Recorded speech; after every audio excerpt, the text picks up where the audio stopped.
It's time for episode 181 of the Parkrun Adventurers podcast. There are extra giggles already happening today, mostly because of my co-host, the ever affable Mel Ellis. Mel, welcome back to the pod. Thanks, Mel. Thanks for having me back. I'm excited. It's been a big week in parkrun world for me. Excellent. I want to hear all about it. So let's kick off with you first. Where did you parkrun on Saturday? I was at the launch of the Campaspe parkrun, and it was very wet. Very wet. Made the mistake of deciding to take my dogs with me this week. Never a mistake to take dogs. Well, no, not always the best idea in wet weather when you've got very little compact dogs like I do, little chihuahuas.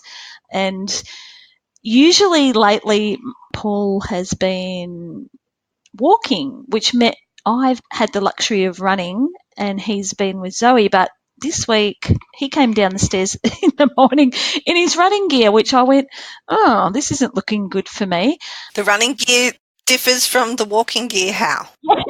Because when he walks, he comes to parkrun in his jeans.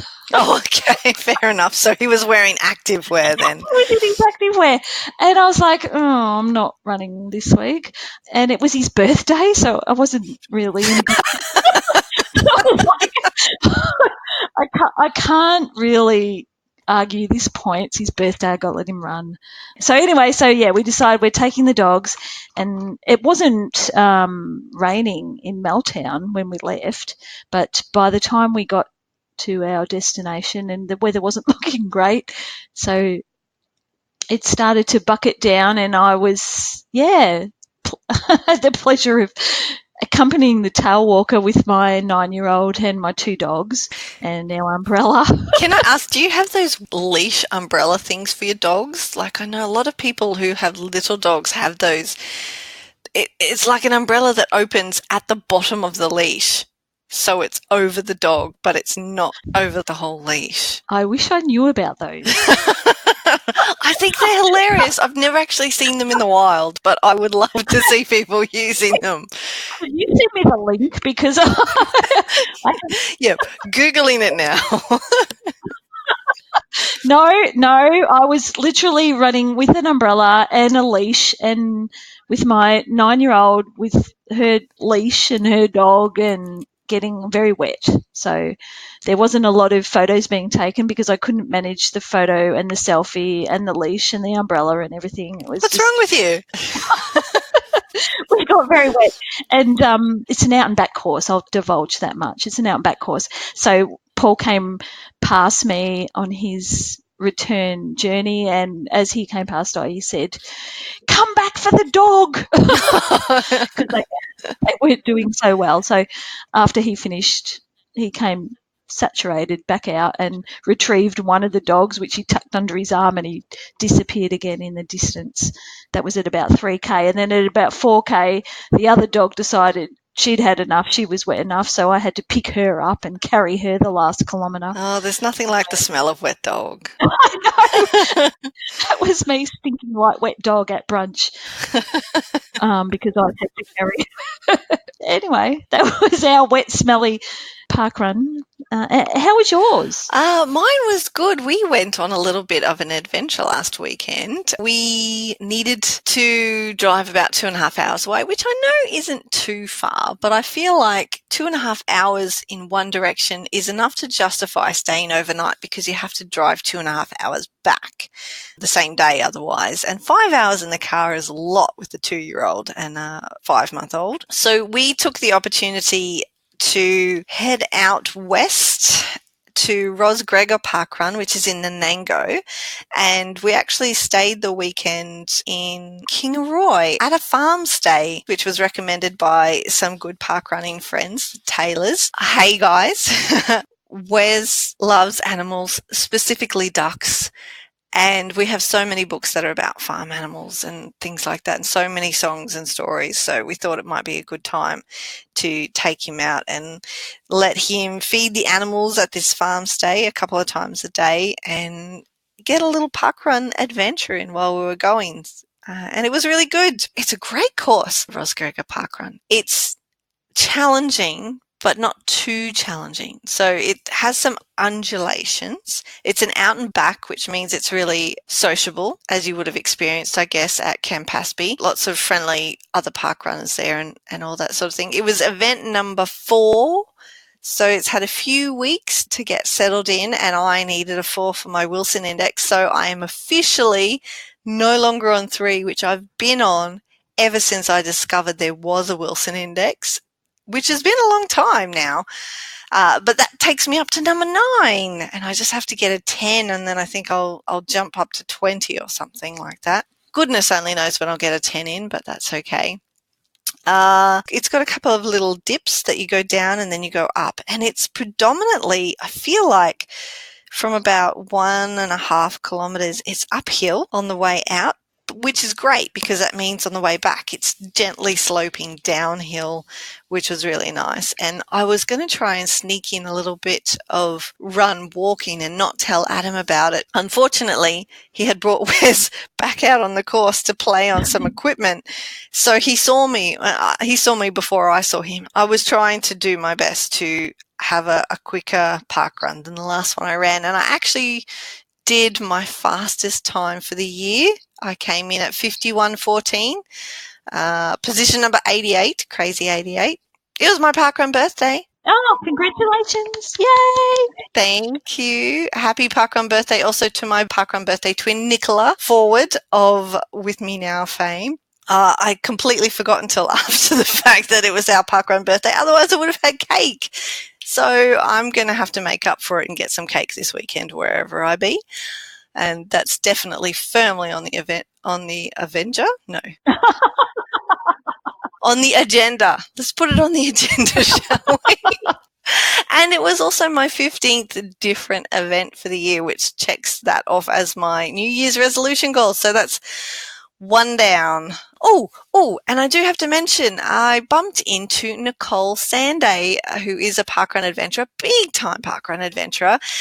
She introduced herself before the event started, and I really wanted to catch up with her after for a proper chat, and she was gone before I got back. So Nicole, stick around next time. I want to have a chat to you. And it was lovely to meet you just briefly before the event started. So thanks for coming and saying hi. So that was my weekend. Well done on your achieving your goals, Mel. That's really good. Yeah, knocking them off one by one. And hey, look, it was only the start of November. How's that for not leaving it down to the wire, which is what I usually do. 29th of December, I get my last thing in. So that was one of my goals. And yes, I'm happy to have achieved that. How many goals did you have? I feel like I set 3, but I can't remember what the third one was. Maybe I'll have to go back and listen to my own podcast because I'm sure I mentioned it in January. I set 3 this year. What were yours? Okay, it's a good time to check in on resolutions because there's still time to finish them off for the rest of the year. So my first one I set of the 3 was to do 250 park runs, which I've done. And the second one was to reach my cow, which I've done. You did. That was like last week, wasn't it? Congratulations. Thank you. That was exciting. So that was a big goal for the year. But my third one, which I'm not technically going to reach by the end of the year, was to start a junior parkrun event. But... Well, no. You have... This starting has happened, has it not? The starting has happened. Yes, it's very exciting. So that's, a big thing that's happened to me in the last week. I've been given the go-ahead. Parkrun Australia has announced that there will be 6 new events, junior parkrun events, starting in the next 12 months, and my proposal is one of them. So, hooray! So the western suburbs of Victoria are going to be getting a junior parkrun, fingers crossed, hopefully in the next few months. That's amazing. I'm very excited about the growth of junior parkrun in Australia. And I know that you've spent a lot of time at Westerfolds Juniors, which is the only junior parkrun in Victoria at present. And I'm sure you're going to be amazing. So congratulations. That's awesome news to hear that you've been greenlit. I think it's going to be great for the kids. So, and Zoe and I won't have to travel so far on Sundays anymore, which will be good when that finally gets off the ground. But we will miss Westerfolds because we have become very entrenched in Westerfolds Juniors and part of the community there. So it'll be a bit bittersweet, of course. Yeah, but Westerfolds Juniors isn't going anywhere, and it's just creating opportunities for the junior adventurers to get out and about. That's right. And they can come and visit their little sister parkrun. That's how way I see it. We're like, when we're not in competition in any way, we're just going to be like the little sister branching off. Exactly. But that's not the only good parkrun news you've had recently. I understand that there's been a little bit of behind the scenes volunteering, moving on into a new position for you lately. Yes, that was also a bit exciting. I applied to be a outreach ambassador for Parkrun Australia, and I was accepted. So it's double congratulations. Thank you. You're hitting it out of the ballpark, and now, this is the trifecta, co-hosting a Parkrun Adventurers podcast. I mean, does it get any better than this? I don't know. So the Outreach Ambassadors is a new thing for Australia. Can you give us a bit of a breakdown about what kind of stuff that you'll be doing? Well, the Outreach Ambassadors, it's a brand new role, as you've said, and we're going to be supporting the Health and Wellbeing Lead, Glenn Turner, to engage older Australians in parkrun events in their local area to support the Parkrun Australia's Generations Project. And the Generations Project aims to increase the numbers of the walkers, the runners, the volunteers and spectators at Australian parkruns. So we just want to reach out in the community and find people that will really benefit from being a part of the community, and as we know the benefits that being a part of parkrun community can bring. But we know that often older Australians are a bit cut off. So they can be cut off and feel isolated. Yeah, that's the word. Thank you. Isolated from the community, and coming along to parkrun is somewhere where they can find a place to engage and be connected. So it's a real positive thing, and I've been studying myself a little bit. I've been doing some work with dementia, and I've been learning the benefits and researching the benefits of even just volunteering and the positive impact that can have on cognitive reserve and all those kinds of things. So, it's all coming together for me in my life with the research I'm doing and my connection with parkrun and reaching out to older people and bringing it all together. So it's just perfect. I love it. It just makes sense, doesn't it? We just know how much it has improved our lives, and if we can just share that with people and help other people get the benefits that we're getting in parkrun, the world will be a better place.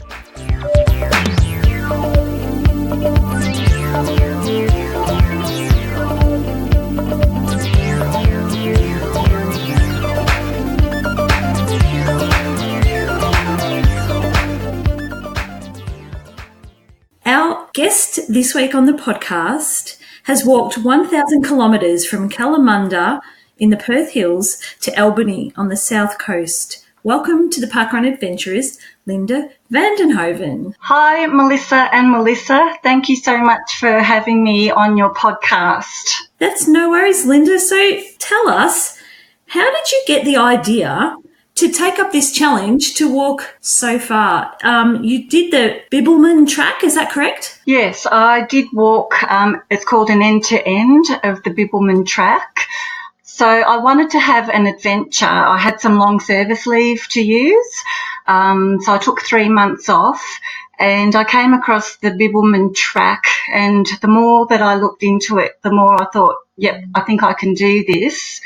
So I went with it and completed my end-to-end of the Bibbulmun track and thoroughly enjoyed it. And how do you come across a long track like that? Did you literally just Google really long walks? Look, I've been following on YouTube other people that do really long walks, like the PCT and the Appalachian Trail and so forth. I had gotten into hiking, and I took myself off on my first solo hike, which was the Great Ocean Walk.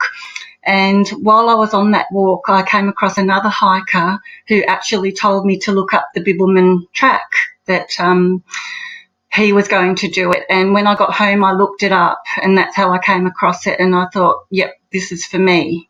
So I went with it. And how many kilometres a day do you have to walk? The walk took me 51 days. So I think that averages out about 20 kilometres a day. The walk has huts spaced approximately about 20 kilometres apart anyway. So basically you're walking hut to hut each day as you progress down the track towards Albany. And each hut has a water tank with rainwater in it and a drop dunny. So, your basic needs are covered there. Talk us through what a typical day would look like on the trek. So I took a tent. Many people don't take a tent because you can sleep in the huts. They're not really a hut. It's a 3-sided shelter with sleeping platform. And most people just blow up their mattress and lay in their sleeping bag in the shelter. I do have a phobia of rodents, so I would set up my tent usually in the hut. People didn't mind, and I would sleep in my tent in the hut. So get up in the morning, pack up, have breakfast, start walking. The track is signposted by a woggle sign, which is the Aboriginal serpent. So you follow those along the route. I also had an app on my phone called Gut Hooks in case I got lost, and maps and a compass and that sort of thing. But navigation was pretty easy, just following the woggles, stopping about every 5 kilometres for snack and a drink, making it to the next hut. When you get to the next hut, generally there's people that you're tag teaming people all the time, or there could be someone coming the other way because people walk south to north as well. I went north to south. So you set up, make a cup of tea, have a chit chat, look through the logbook. Everyone signs the logbook at each hut, so you get to know who's ahead of you, read the comments, have dinner, and then you're in bed by darkfall, which was usually 6:30. So early to bed and early up again. How far apart are the woggles? Roughly about a kilometre. Okay, so it's not line of sight then. No. Did you add much extra mileage on, just not quite finding woggles? Yeah, went past a few and had to backtrack. But if you haven't seen one for, a little while, you can sort things out. So it wasn't too much of a problem. And I believe that you posted food supplies ahead to meet you along the ways. There's some sort of track angels. Is that right, Linda? Yeah, my track angel was Elsie. The Bibbulmun Track Foundation had allocated her to me, and she communicated with me prior to coming, giving me advice and so forth. She was wonderful. Like the first 10 days or so, you don't pass through a town. There's about 8 towns that you pass through. So the first section, you're not really able to carry that much food. So she did meet me halfway at Sullivan Rock, and she brought out my extra food, and I was having some backpack problems, so she bought me a new backpack as well, and she also brought out fresh fruit platter, which was lovely. So I did post the rest of my supplies to the towns, to the visitor centres, and just pick them up as I passed through. Or some people choose just to resupply, just to buy at the towns. I chose to post because I just thought I knew what I liked, and then I would have it available. Can I ask what kind of food you eat to sustain yourself on that kind of trek? Yes, I bought commercial pre-prepared freeze-dried meals. People commonly use a brand called Backcountry, but I prefer a Tasmanian brand called Campaspe. And you just basically add hot water, and then you've got, a whole meal like beef stroganoff or spaghetti bolognese or fettuccine carbonara, and they were nice. A couple of weeks into it, my hunger really escalated. Apparently that's common.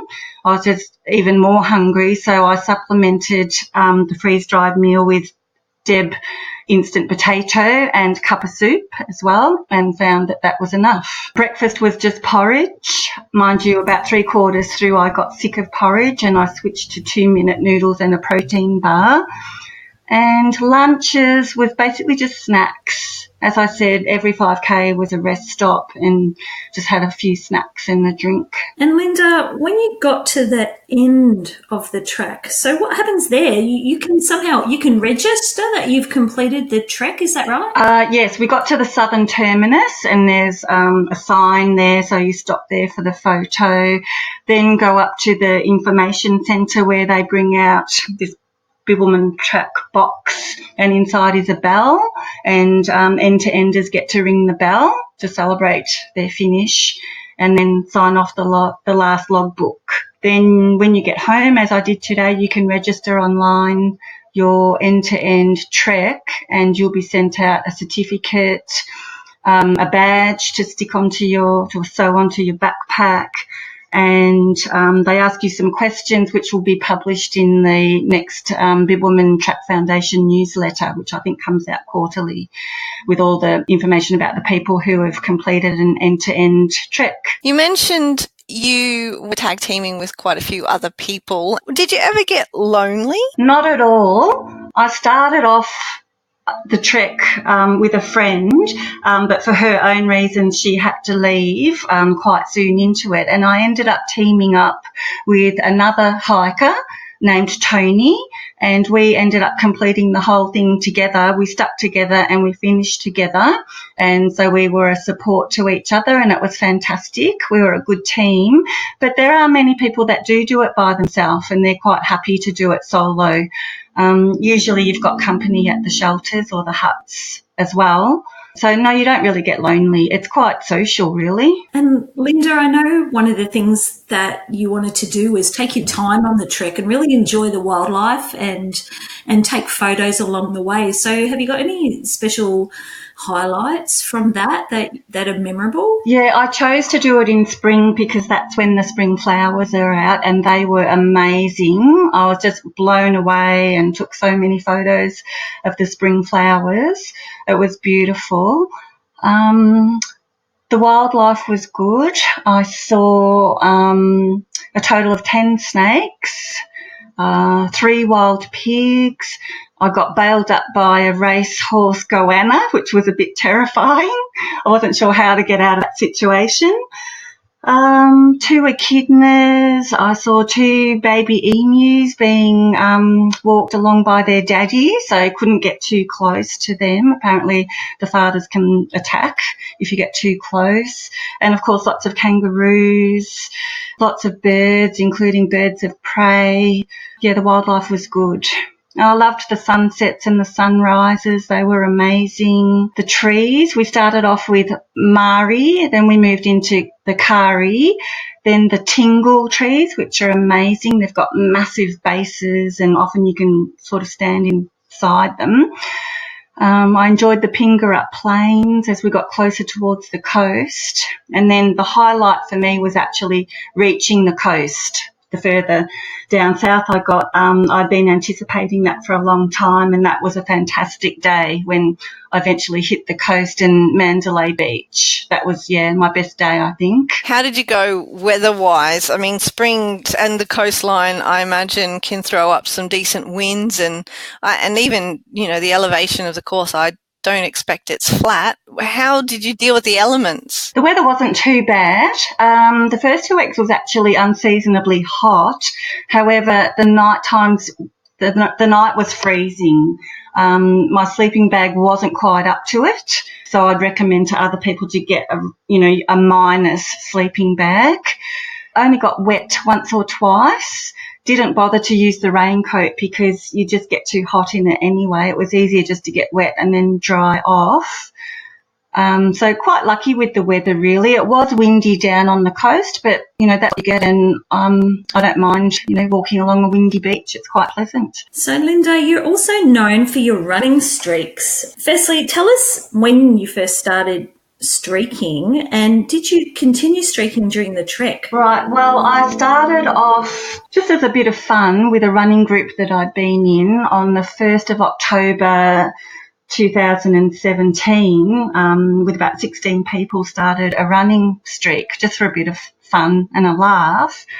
And within a couple of weeks, most people had dropped out. But for some reason, I just kept going and couldn't quit. And with a bit of research, I found out about the Streak Runners Association, which is based in America. And they have an International Streak Runners Association section. And after you've been streak running, which involves 1 mile continuous per day minimum, you can register with them. So after my first year, I registered. So I'm on their list, and I'm now up to day 766, which is just a bit over 2 years. Obviously, I didn't want my streak to end while I was on the Bibbulmun track. So the first thing I do when I got into a hut was suss out where I'd be able to run in the morning. Best to get it over and done with first thing. So sometimes, it was almost unrunnable. I'd just have to find 100 metres and just go up and down till I rounded it up to 2 kilometres just to eat for ease. I managed to keep it going. So my streak survived the Bibbulmun track. That is, I don't want to use the word crazy, but you must have a lot of energy, and I'm impressed that you managed to get it out of the way early in the morning. How did the legs cope with the rest of your day's trek if you'd already run in the morning? Yeah, look, my legs were really good. It's surprising. What struggle I had was the weight of the backpack, really, on my shoulders and back. My shoulders were quite painful a lot of the time.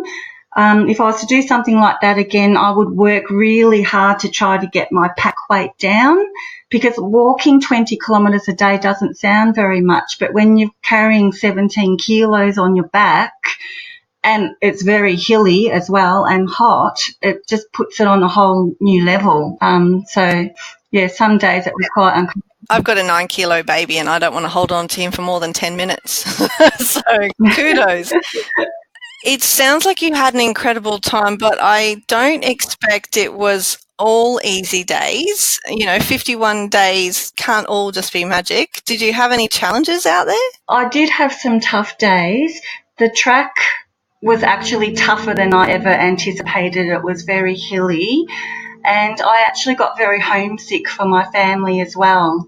So I had to work through that, which I did, and I wanted to keep on going because I wanted to show my kids that when times get tough, you don't quit, you committed and you keep going. So I hope that I've been a fabulous role model for my children. Indeed, I'm sure they're all very proud of you. I hope so. I saw, Linda, that you posted a selfie from Albany from Albany Parkrun on the Parkrun Adventurers Facebook page. So was it a goal for you to get to that parkrun by this Saturday and finish the trek in time to get to parkrun? Absolutely. As with most good park runners, when you go somewhere, you check out what park runs might be there. So I had planned to do a park run at the start of the trek and one at the finish. So prior to the trek, I did Claysbrook Cove, then started the trek the next day on the Sunday, and planned to finish so that I could do a park run in Albany, which was called Mt Clarence. So I anticipated that I would finish on the Friday and do the park run the next day, but actually finished on the Wednesday. So got a few rest days in beforehand, which was nice. Time to just chill out in Albany and relax. Tell me you remembered your barcode. I sure did. Good job. Well done. And is it something you would do again? Are you looking at doing some other treks in the future? Yes, I'm already itching for another adventure, and I'm in a bushwalking club, the Maroondah Bushwalkers. And when I got back a few days ago, I checked out the newsletter and upcoming events, and they've got a trekking in Nepal in 2021. So I thought, well, I've done long distance, so now let's have a go at a bit of altitude. So I've put in an expression of interest in doing that. It's a 25-day trek in Nepal. So yeah, that could be my next goal, I think. Sounds incredible. Also, yeah, altitude, high. Sounds very high. Well, thank you, Linda. It's been wonderful to learn about the trek, and I'm so glad that you got park runs in at the start and the end of your adventure as well. And thank you very much for sharing it with us, and good luck for your future treks. Oh, it's a pleasure, Mel and Mel. Thank you so much for having me on the show. It's been great. Thank you.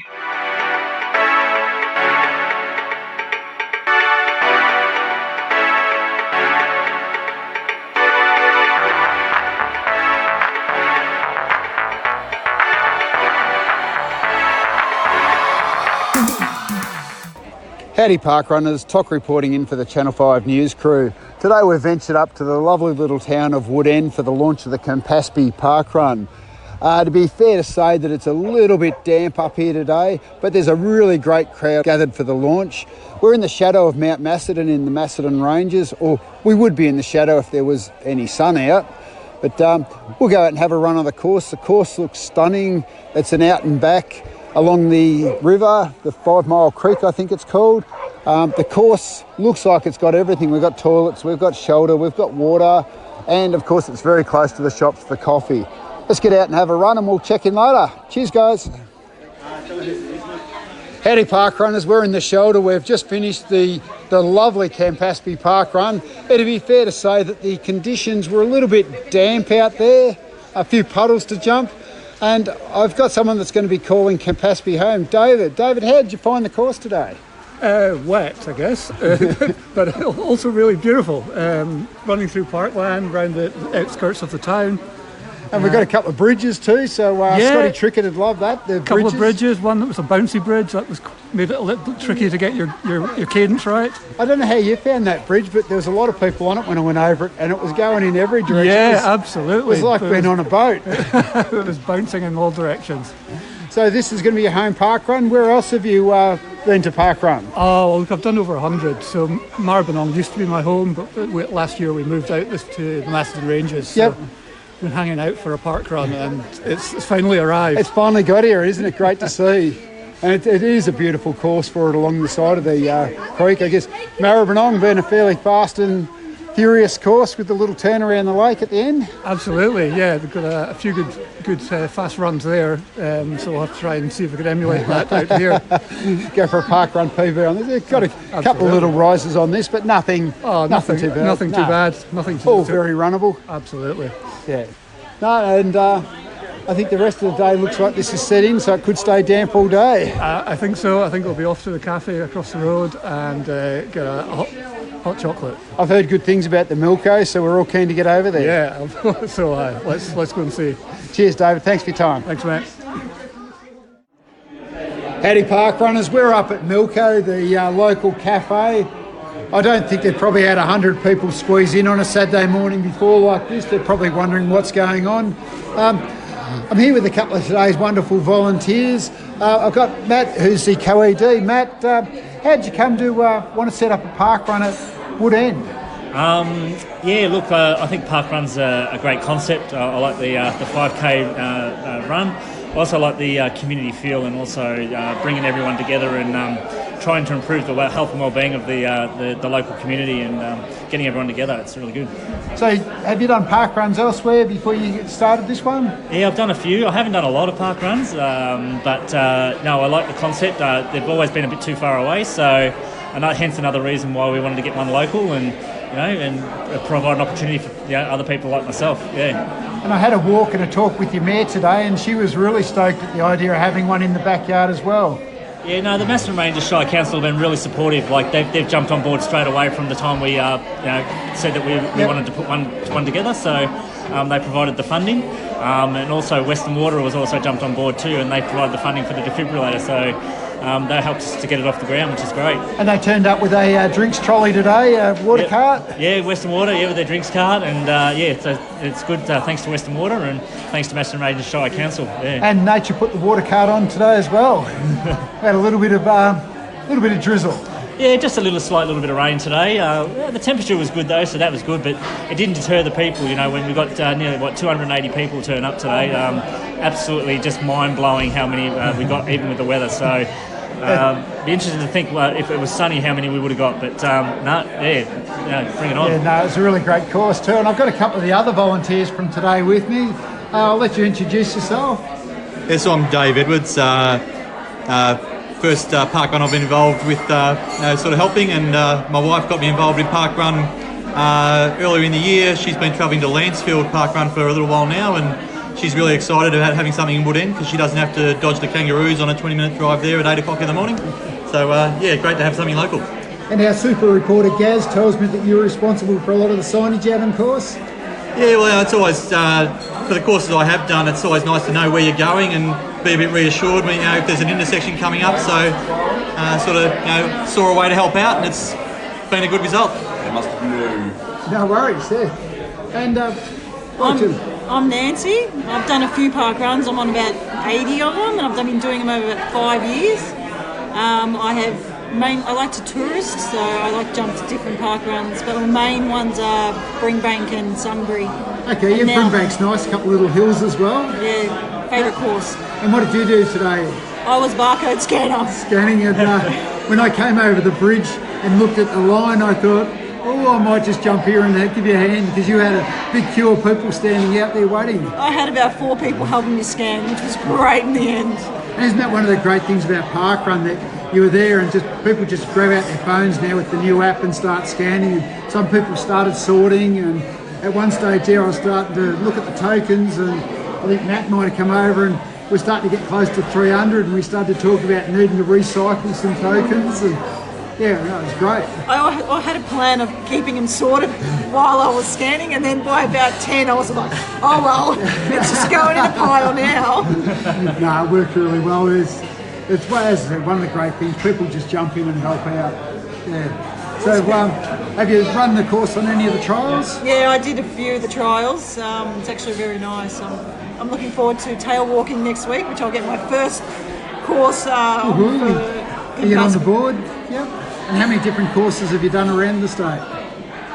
I reckon maybe 40, 50. Okay, you've got around and touristed a fair bit. Yeah, I love it. Yeah, it's great. Well done.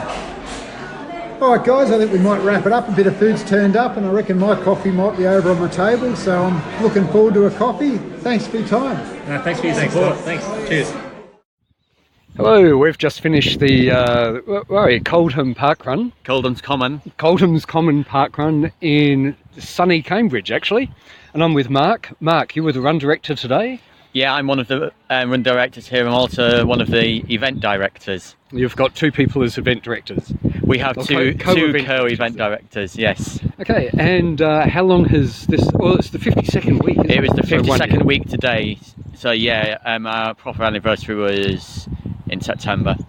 Okay, and what made you decide on Coldham Common as a parkrun site?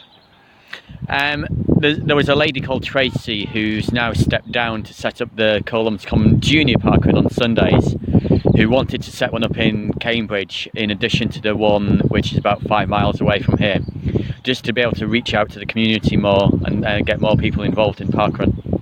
Oh, very good. And how long have you been run directing then? About a year. I was part of the core team at setup. Okay, and how many people do you normally get? It varies. Today was small because it's half term and there's a 10k race tomorrow, so it's only about 250 today. But it's up to 340 sometimes. Actually, it seemed like a pretty big number today to me, actually, going around there. And for the junior one, how many kids do you get there? Well, they've only just had their 4th event last week, and they've not been fortunate with the weather so far, so they're running 50 or 60. Okay, I should say for the listeners, today is actually a stunning day. I can't believe how lucky we are. It's a beautiful sunny day, yes. And if it's forecast that way tomorrow, the kids will be happy. They will be very happy, yes. And how would you describe the course here? It's 2 laps on grassy fields. The first field is a football and rugby field, and the other one is a kind of rough grass field. But it's a great course, very flat, bit muddy today, but otherwise it's a really fast course. I'll confirm that. Actually, it does seem like a very, very fast course. Today I found it a bit slippery heading into the corners. That's because you weren't wearing any shoes on your feet. Okay, right, enough of that. Mark, how long have you been running for? Ooh, how long have I been running? I think my first run was in 2011 or something like that. Yes, it can have been. I was just thinking, way back. I've been running for ages, but I only started volunteering a year ago here. But I've been running for a long time. And how many volunteers do you actually have on the course? have about, it varies, but about 20 roughly. No, it seemed like quite overall. a few out there. Yeah. We'll also say that I don't actually know what the score is, but we were running today during the rugby. So for those back home, I'm hoping I'll be smiling later on today, but all should be revealed. Well, I'm hoping I'll be smiling later as well. Good. Now look, thank you. It was a happy mob today. No problem. All the best for the future. Thank you very much. Mark. Cheers. Okay, and bye from me. I'll be back in Australia next time. Have to do one of these things, Mel. Okay, see you. Thank you, Toc from Campaspe in Wood End, giving us a roving report in the wet, very wet there. 280 people turned out to enjoy the wet conditions. Adventuring is live and well in central Victoria, Mel. Isn't that insane? You guys have just been chomping at the bit for, a new event to come along, and you've got a few lined up for the rest of the year. So hopefully that will satiate your appetite. Yes, and then there was Dave coming to us from Coldham's Common in the UK. Yes, this one was from 2 weeks ago. Dave is back in the country now. He's in Australia and literally delivered this one to me in person, which was nice, having recorded it on the other side of the planet. But he mentioned toward the end there the rugby results. They were running during the rugby, and I think there might have been a dip in attendance records that weekend because I believe England might have been playing in the rugby. It was kind of a big deal, but I don't follow that. So do you know who won? No, I've got no clue. But I was curious with the comment that Dave found it slippery because he doesn't wear shoes. Now, Mel, I know that he runs or has ran at Kawana. Can you shed some light? Why does Dave not wear shoes? Well, I'm pretty sure because we weren't born with shoes. So, we were born with these perfectly good feet, and why ruin that with putting something over the clodhoppers? He has worn shoes from time to time, and it's funny because, he's known as Smiley Dave or Barefoot Dave wherever he goes. And it's partially, I believe, the reason why he doesn't stay in the UK into the winter is because it's too cold to run barefoot. However, yeah, whenever you see him in a photo with shoes on, like he's been running, there's invariably the comment that somebody makes. It's like, oh, I didn't recognize you with shoes on. Is this a challenge, Mel, that we need to do? Like, do we all need to experience this barefoot running thing at parkrun? Oh, look, who am I to make that kind of challenge? I would encourage everyone to give it a go. Speaking of challenges, we've been promising Cam over in WA for a few weeks now that we would have a challenge out to him. And I'm very pleased that you're co-hosting with me this week because you can throw the challenge out to him. I can. Now listen, Cam, we have discussed this amongst the Channel 5 news crew. So this is something that it hasn't just come from Mel. It's been a group decision. Which I took no part of, I might add, except to make people vote on it. Correct. Yes. So we've come to the conclusion that you need to interview somebody at parkrun that you don't already know, but needs to be a pod listener. So you've got to find a podcast listener, and you will get an added bonus if the listener can name one of the existing news crew. So get out there and find all those podcast listeners in your community. To clarify, it would be good if they listen to this podcast. Just, like, I thought that spoke for itself. It's kind of implied by the fact that we would, give bonus points if they can name one of the existing news crew. Yes.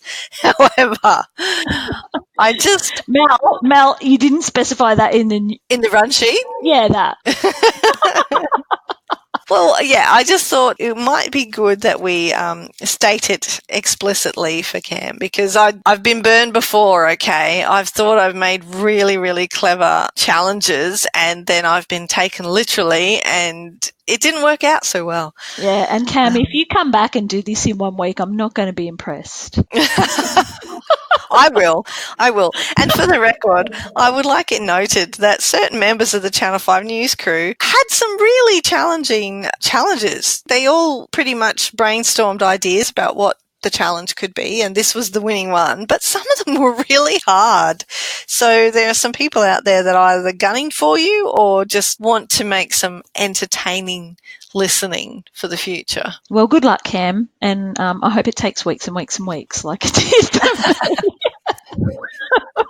Okay, so now normally we would do a reminder about ugly Christmas singlet ordering, but we don't need to do that for this week because the orders have closed.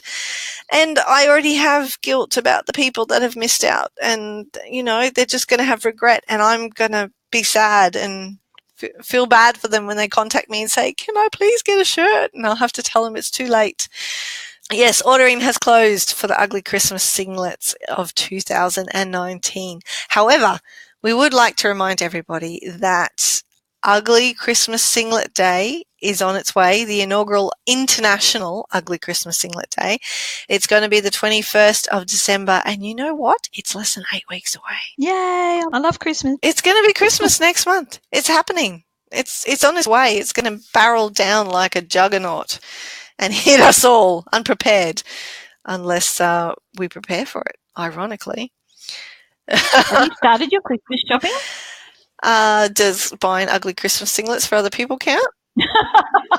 Yes. Then yes, I have. And while we're at it, I would like to give a shout out to the person in Manly, Queensland, who was spotted wearing their 2018 ugly Christmas singlet to the salon during the week. I've got spies out there, and so whoever you are, I'm assuming you're an avid listener if you own one of the ugly Christmas singlets from last year. Love the fact that you wear it to the hairdresser just randomly during the middle of the week, styling it all the time. Oh, we need to also talk about the Christmas compendium and the New Year's Day double finder tool. Now, Mel, have you decided where you're going to parkrun on Christmas Day yet, or New Year's Day double? Christmas Day, so exciting. So my home parkrun, Toolan Creek, is doing their very first Christmas Day parkrun. So you're going to be at home? And it's literally like, yes, You'll be home so exciting because I'm never at home. I'm never at home. They don't even know who I am because I'm never there because I'm always adventuring. So I'm going to be that weird person, you know, running in a Christmas tree costume that they don't know who that is. But yes. Awesome. What about you? I do not know where I'm going to be, actually. This is the Christmas that I usually volunteer. So I volunteer Christmas and Christmas about. 1 year I run, the next year I volunteer. And this is a volunteer Christmas. It will really be informed by where we choose to Christmas with Adam's family this year. And I think it's down in Brisbane. So I might have to figure out which event down in Brisbane I can volunteer at. Yeah. So no. And what about your New Year double? New Year's Day double. Well, so have you seen the New Year's Day double finder tool? It's back out again this year. I know of it. I haven't looked at it yet, but I remember it from last year. It's sort of working on the basis of the events that have already declared, and it's an awesome tool. I would recommend everybody go and check it out. I should probably hold on a second. Let me the URL. I shouldn't just talk about these things and not actually be able to give people the information. Googling. Well, while you look at that, I can tell you, much to my disdain, my husband's discovered that he has not been given permission to have time off for the new year. So I very sadly can't travel. We had big plans going to South Australia with our friends and doing 4 new park runs in 8 days, and yeah, we can't. So I'm sulking a bit about that, but anyway, but it's okay. We can go local and still do events. Is it uncool to leave Paul at home? Well, I kind of little bit. I kind of went, oh, we can't go. Look, you let him run on his birthday. Isn't that enough? He did. He didn't offer that I could go without him. So I sort of went, guess that means I can't.